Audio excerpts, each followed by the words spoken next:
भैया light of कर दीजिए।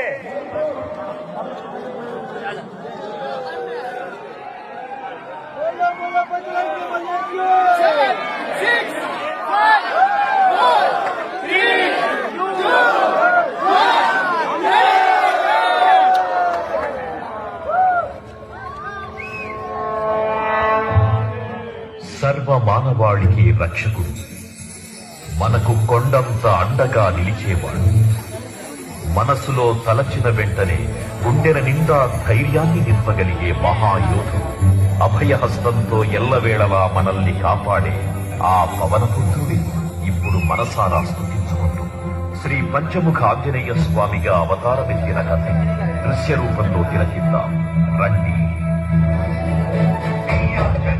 ప్రసన్నాంజనేయం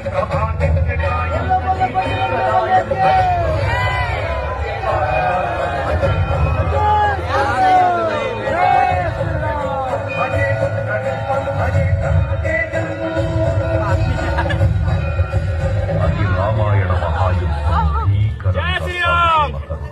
శ్రీరామచంద్రుని సారథ్యం వానర సైన్యంతో విజృంభిస్తూ లక్ష్మణస్వామి తనతో పోరాటం చేస్తున్న రావణుడి కుమారుడు ఇంద్రజిత్ తలని బాణంతో ఒక్క వేటుతో వేరు చేశాడు.